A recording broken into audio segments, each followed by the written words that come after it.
Salam, salam, outsider. Le débrief commence maintenant. Le Portugal remporte la Ligue des Nations après une victoire aujourd'hui au penalty face à l'Espagne. Je ne vais pas vous mentir, on a assisté à un très bon match de football. D'ailleurs, aujourd'hui, on a assisté à une journée, je dis bien, incroyable en termes de sport. Parce qu'à la fin de ce débrief-là, je vais parler de Roland Garros. Je vais parler de Roland Garros. D'ailleurs, même, je vais commencer par Roland Garros. Avant de parler de Portugal, de Espagne, de Nuno Mendes, de Lamine Yamal, des larmes de Cristiano Ronaldo, de tout ce qui a pu se passer dans ce match-là, j'ai envie d'abord de parler de Roland Garros. Mais c'était quoi ce match de fou furieux? C'est-à-dire qu'aujourd'hui, on a commencé la journée avec quand même Allemagne-France. Match pour la 3e place, la Ligue des Nations. Ça n'intéresse personne. D'ailleurs, à ce titre, je n'ai même pas regardé le match, en toute honnêteté. Ça n'intéresse personne. Ils ont commencé cette finale de Roland-Garros entre Alcaraz et puis Sinner. Elle a commencé quand même très tôt dans la journée. Elle a duré 5h30 minutes.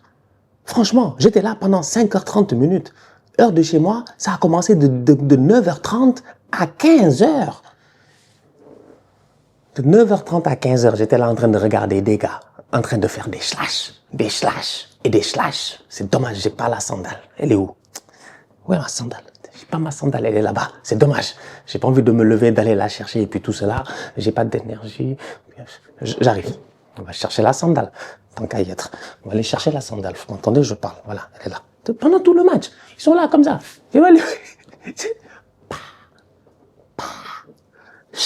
Franchement, c'était incroyable en toute honnêteté. On s'est fait plaisir. Un match de tennis sensationnel. Sinner mène 2-7 à 0 en finale de Roland Garros. Il faut gagner 3-7 au tennis pour être champion. Il mène 2-7 à 0. Alcaraz n'a jamais dans sa carrière réussi à renverser 2-7 de déficit. Donc techniquement, à ce moment-là, oui, j'ai envie de faire un débrief tennis, que ça vous plaise ou pas. À ce moment-là, je me suis dit quand même, franchement, le pauvre Alcaraz, il est cramé, ça va être compliqué. Quand tu vois le 2e set, l'autre est allé le chercher et tout. Tu vois le 3e set, l'autre il mène 5-3. Sinner, l'Italien, il mène 5-3. Il a 3 balles de match, il mène 40-0 dans le jeu. Il a 3 balles de match pour aller chercher le 6e jeu et terminer ça. Il aurait pu gagner. Et là, Alcaraz fait la remontada des remontadas du siècle. Franchement, je suis désolé, Sinner, c'est un tocard.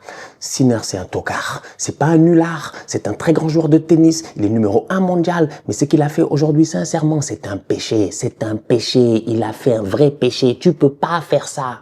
T'as pas le droit de faire ça. Tu mènes 2-7 à 0. Le 3e set, t'as 3 balles de match. Tu choques les 3 balles de match et tu te fais rattraper sur le set. Incroyable. Donc Alcaraz remporte le 3e set, le 4e set et le 5e set au tie-break. Franchement, une finale de Roland Garros sensationnelle. En toute honnêteté, moi j'ai eu trop de plaisir aujourd'hui, beaucoup de respect pour Yannick Sinner, top player, franchement top player. C'est juste qu'il a pas beaucoup d'émotions quoi en fait. Quand tu vois le gars, t'as l'impression que le gars il a l'air de, t'as l'impression qu'il s'emmerde quoi en fait, que t'as l'impression que le tennis ne l'intéresse pas, il a pas beaucoup d'émotions, il est pas très intéressant comme personnage sincèrement, je vais pas vous mentir, mais chacun sa personnalité. Moi je respecte cela, hein, je respecte cela, mais je décris un tout petit peu ce que moi je ressens de Sinner, alors qu'Alcaraz à côté c'est un tout petit peu ce côté peut-être, je sais pas, ce côté latin, ce côté Bamos, machin, tout cela, tu vois. Alcaraz, on le mène 2-7 à 0, il claque un point, il est là en train de faire, est-ce que vous m'entendez? J'ai dit, il est fou. À ce moment-là, franchement, je vais pas vous mentir, je me suis dit, il est fou. 2-7 à 0, on est en train de te mener, t'es en train de te faire tabasser en finale de Roland Garros, tu fais le malin parce que t'as claqué, je dis bien, un point, t'es là en train de faire, est-ce que vous m'entendez? Machin et tout cela. C'est un guerrier, c'est un téméraire, ce Alcaraz-là, et il est allé gagner aujourd'hui son 2e Roland Garros. Franchement, félicitations à lui. Je pense que c'est son 5e Grand Slam, son 5e majeur. Il remporte son 5e au même moment que Rafael Nadal. Et c'est beau pour l'histoire. Parce que Nadal avait gagné son 5e à 22 ans. Alcaraz aussi à 22 ans. On a commencé ce Roland Garros avec, comment il s'appelle, Rafael Nadal, à qui ils ont donné tous les honneurs au début de Roland Garros. Et ça a fini avec son successeur carrément, quoi, qui est peut-être parti pour essayer de, je sais pas s'il va battre les 14 Roland Garros ou les 15 Roland Garros, je sais pas moi, de Nadal là-bas, là. Mais là, il en a déjà 2. Et c'est déjà très très bien. sans compter tout ce qu'il a déjà gagné, Wimbledon, US Open, machin, tout cela. Donc, j'ai hâte de voir la prochaine rencontre entre Sinner et Alcaraz, mais 5h30 de tennis, franchement, c'était top. Donc, du coup, c'était ça. Ça a commencé avec du tennis. Ça vous intéresse pas. Il y en a plein, ils ont même pas vu ça. Ils ont rien à faire. Mais Stan, il est fou, quoi. Mais Stan, il fait ce qu'il veut. Il regarde, je regarde tout. Après ça, je vais aller regarder Indiana Pacers contre Oklahoma Thunders. Parce que là, on va à NBA, les frérots, franchement. Il y a Ali Burton qui va essayer de faire des remontadas. Ça fait que des remontadas. Ça fait que des remontadas. Bref. J'ai fini de délirer. Je pense que la saison prochaine, je vais commencer à faire les débriefs multisports.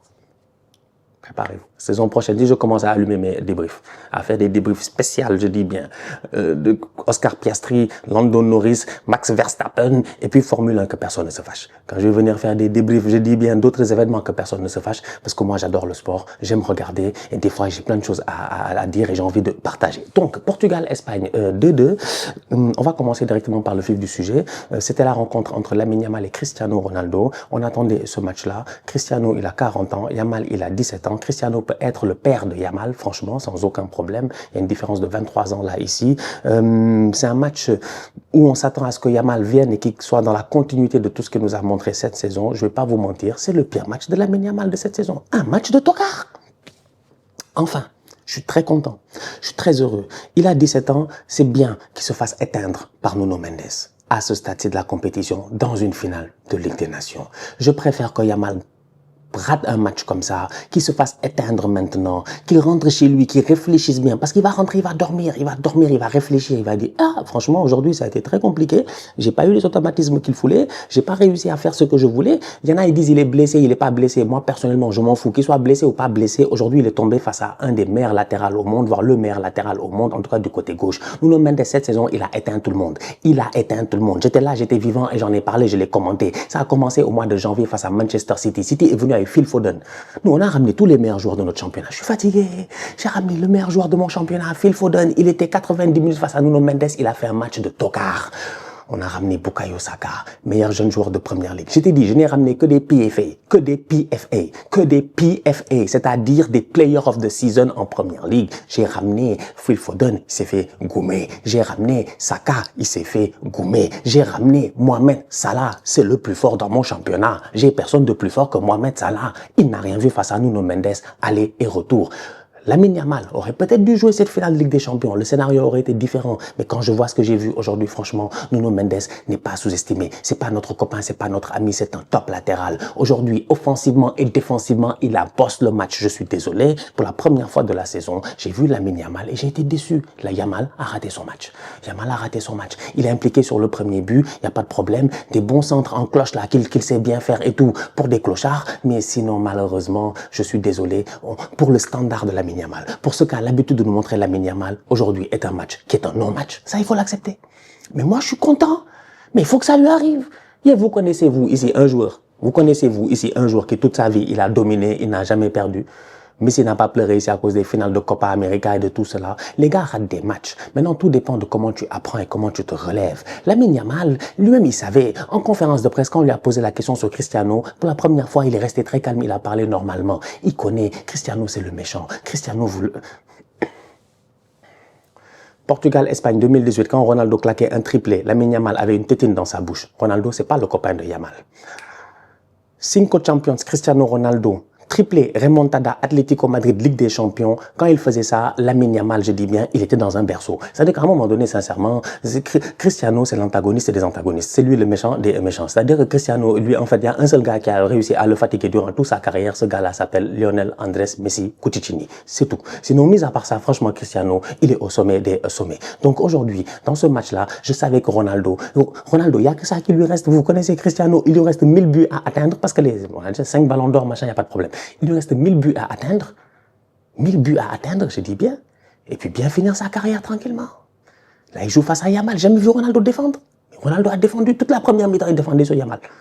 Contrôle de balle de Yamal, récupération de Cristiano. 2 récupérations de balle de Cristiano Ronaldo, c'est 2 de trop. Franchement, j'étais vraiment surpris. En fin de match, il sort à la 90e. L'ancien, il a 40 ans. Il peut pas jouer 120 minutes, malheureusement. Mais franchement, sur le terrain, il a quand même réussi à faire son match globalement et à claquer son tapin. Les Portugais ont gagné ce match-là. Les Espagnols l'ont perdu. Il n'y a pas de problème. Ils ont mis 2 buts très collectifs, de très très beaux buts. Le Le premier, c'est Zubimendi qui vient dans une action bien jouée et tout, finir l'action. Ça montre encore une fois... Attends. Le deuxième, c'est Oyarzabal qui est très intelligent. Je pense que c'est une belle passe dans le bon tempo de Pedri. Donc voilà. Maintenant, ça m'amène au Portugal. Excusez-moi, c'est pour ça que j'ai dit, attends, parce que j'ai envie de parler de Roberto Martinez. Moi, personnellement, ils ont gagné la Ligue des Nations. Bravo, félicitations, j'ai aucun problème. Félicitations, bravo à monsieur Roberto Martinez pour sa victoire lors de la Ligue des Nations. Mais je maintiens, je persiste et je signe. En fait, moi, ce gars-là, c'est un tocard. Il fait des choix, moi, c'est des choix de tocard. En fait, je comprends pas. Aujourd'hui, ça gagne le match, ok. Sur le terrain, les Portugais ont des joueurs qui sont très, très talentueux. Ça, nous tous, on le sait. Franchement, c'est une belle génération. Mais il y a des choix que moi, je ne comprends pas. Sur le premier but de l'Espagne, de Zubimendi, t'as Ruben Dias qui fait un superbe retour défensif là, mais vraiment sensationnel parce qu'il y a un ballon de Lamine Yamal, Zubimendi essaie de le dévier, Ruben Dias est déséquilibré mais réussit à toucher le ballon, c'est João Neves qui vient faire une passe décisive pour que Zubimendi claque un but. Que fait João Neves dans la position de latéral droit? La dernière fois, ils ont joué face à l'Allemagne. En première mi-temps, ils sont tocaresques. João Neves est sur le... ça m'énerve, je bégaye, parce que ça m'énerve, parce que je comprends pas. Parce que je comprends pas, en fait, Roberto Martinez. J'ai réfléchi jusqu'à présent, j'ai dit, Roberto Martinez, c'est le seul Espagnol. J'ai pas les chiffres, mais je pense que c'est le seul Espagnol que je connais qui est coach et qui n'a jamais coaché en Espagne. C'est censé être un grand coach, il n'a jamais coaché en Espagne. Toi, tu connais un Espagnol, il n'a pas coaché en Espagne. Pour toi de ma génération. Même les Benitez là, même, ils se sont débrouillés, ils sont allés en Espagne. Tout le monde va en Espagne. Il n'a jamais coaché en Espagne. Il a coaché au pays de Galles. Swansea ou je sais pas quoi là. C'est Roberto Martinez. Mais même de la Fuente, il a coaché à, je sais pas moi, Deportivo La Corogne pendant 3 mois ou 4 mois. Genre, quand tu vois sur son CV, tout le monde a coaché en Espagne à un moment donné. Le gars n'a pas de pédigré en Espagne. Je veux savoir, Roberto Martinez, en fait, où est le génie tacticien qui passe de la Belgique au Portugal? Parce que je me pose des questions sincèrement. Pardonnez-moi, j'ai aucune arrogance. Moi, j'ai pas de diplôme. Je suis un tocard, je suis un nulard. Franchement, c'est lui le millionnaire, c'est lui le grand coach, c'est lui la star, machin, tout ça. Mais moi, j'ai que des questions que je me pose. Comment est-ce que João Neves fait un mauvais match face à l'Allemagne sur la position de latéral droit, tu le sors à la mi-temps, tu fais rentrer Nelson Semedo, tu reviens en finale, tu fais la même connerie et tu le ressors à la mi-temps. Moi, je comprends pas. Tu gaspilles un changement sur le banc. T'as Dalot, t'as Semedo. T'en as deux, ils peuvent jouer là-bas, franchement. T'as deux boys, ils peuvent jouer là-bas, franchement. Ton João Neves, c'est l'option qu'il te faut au milieu de terrain. À un moment donné dans ce match-là, oui, je suis d'accord que, comment il s'appelle mon copain là, mon copain de Al Hilal, Ruben Neves, il fait une rentrée pour moi qui est correcte, une bonne rentrée, il marque le penalty de la victoire et tout. Mais je pense que João Neves, si lui il était rentré dans ce match-là au milieu de terrain avec Vitinha, ou s'il était rentré à la place d'un Bernardo Silva ou de n'importe quel autre joueur, ça aurait été beaucoup plus intéressant. Je ne comprends pas en fait certains choix tactiques. Tu as 2, 3 latéraux sur le banc, tu fais jouer un milieu de terrain latéraux, alors qu'à chaque fois que Luis Enrique a fait ça au PSG, c'était dans des matchs sans intérêt. Mais les vrais matchs, il fait pas ça. Donc aujourd'hui, il y a des choix tactiques que moi, personnellement, je n'ai pas compris. Personnellement, je n'ai pas compris. J'ai pas du tout compris, en fait. C'est pour ça que je disais que sur le premier but de l'Espagne, c'est des choses qui sont peut-être évitables si défensivement, il y a peut-être d'autres profils. Je ne sais pas. Mais bref. Donc oui, tu as un coach, Roberto Martinez, qui est en train d'évoluer quand même. Ça, il faut pas l'enlever. Je dis pas que cette équipe du Portugal, elle est nulle, elle est machin et nous. Au contraire, c'est une équipe, la dernière fois, je l'ai dit, face à l'Allemagne, qui a une belle génération, qui évolue bien. Tactiquement, c'est super intéressant, ce qu'on voit. La dernière fois, j'en avais parlé en disant que Nuno Mendes, il jouait très offensif, latéral volant. Ça dépend de ce que tu as en face de toi comme ailier. Aujourd'hui, il avait Yamal, donc il était obligé d'être un peu plus en conservation. Mais le but qu'il marque, comment il se projette, comment il vient s'immiscer et tout, bah, c'est parfait. Ça joue très très bien. Ce surnombre-là qui réussit à créer au milieu de terrain. Donc il y a pas mal de choses qui sont très intéressantes aujourd'hui avec cette équipe du Portugal-là. Mais n'empêche, il y a des choix de Martinez que personnellement je ne comprends pas. Il y a des changements de Martinez que personnellement je ne comprends pas. Donc voilà. Ouais, c'est fini, hein, je pense, c'est tout. Victoire du Portugal. Cristiano, des larmes, beaucoup d'émotions. Je pense que Cristiano, il y a de quoi être content parce que il va jouer cette Coupe du Monde-là. Il va y aller. Les Portugais vont essayer d'aller la chercher. Est-ce qu'ils vont être champions du monde? Je ne sais pas, c'est encore très très loin. On attend de voir la saison prochaine. Mais Ronaldo gagne son troisième titre avec l'équipe nationale. Il a gagné 1 euro, il a gagné 2 Ligues des Nations. C'est bien, c'est bien. Franchement, c'est bien. Je pense qu'il n'avait pas gagné de titre depuis quelques années. Depuis qu'il est arrivé en Arabie Saoudite, il galère. Il n'a pas gagné de titre. Les Al Hilal, ils ont gagné le titre la première année. Cette année, c'est Al Ittihad qui gagne le titre avec Benzema. J'ai l'impression que, je sais pas, je pense que Al Nasser n'a pas encore gagné de titre de champion. Du coup, voilà, je pense qu'il y a beaucoup d'émotions pour Cristiano Ronaldo de montrer qu'à 40 ans, il est encore là. Vous le connaissez, c'est un compétiteur. C'est un compétiteur, il est comme ça de nature. Donc c'est soit tu l'aimes, soit tu l'aimes pas, soit tu l'acceptes ou tu l'acceptes pas. Tu vois. Moi, personnellement, je l'accepte. Je l'accepte sincèrement. Et en toute honnêteté, je l'apprécie beaucoup. Sincèrement, je l'apprécie beaucoup parce que il est différent, quoi. On peut pas tous être pareil. Moi, j'aime pas un monde où tout le monde est pareil. En fait, il y a des mecs qui sont fans de Messi, ils voudraient que tout le monde soit comme ça. Ou ils sont fans de Ronaldo, ils voudraient que tout le monde soit comme ça. Non, moi j'aime bien les différences. Cristiano, il est différent. C'est un bandit, c'est un gangster, il a son style. T'as vu, il claque son tapine, il vient, il nous fait des calmas. Moi je l'aime bien, c'est pour ça qu'on a besoin de Cristiano Ronaldo. Donc, bien joué de sa part aujourd'hui, encore une fois. Pour moi, c'est une bonne trêve internationale de la part de Ronaldo qui marque 2 buts dans des matchs importants et qui est là où il faut, quand il faut. Ils avaient besoin d'un renard de surface. Il joue avec cette capacité-là à essayer de mettre des ballons dans la surface pour Cristiano Ronaldo, et si lui il est en forme et qu'il a toujours le positionnement et le flair qu'il a toujours eu, eh ben normalement ça fait mouche et ça fait but. Donc bien joué de sa part. Donc voilà, je pense que j'ai tout dit.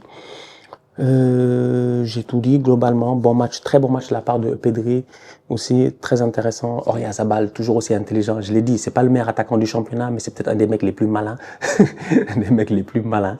Donc Oyarzabal aussi très pertinent. Et Cucurella qui s'est fait siffler pendant tout le match. Parce qu'il y a 1 an, lors de Allemagne-Espagne à l'Euro, l'Espagne a éliminé l'Allemagne. Il y a eu main de Cucurella. L'arbitre l'a pas sifflé. Et depuis lors, les Allemands ils sifflent Cucurella. Franchement. Ça, c'est un truc que j'ai pas compris. Ça, il se gère pas. Donc voilà, que du tocarisme. Voilà. L'arbitre a été un peu nul.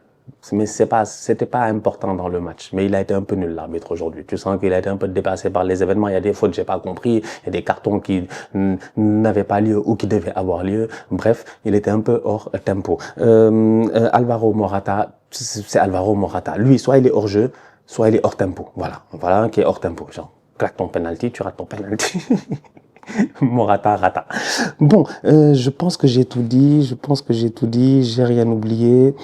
Traumatisé par Paris et mon tonton, qui la saison prochaine vont venir avec Achraf Hakimi et Nuno Mendes encore une fois.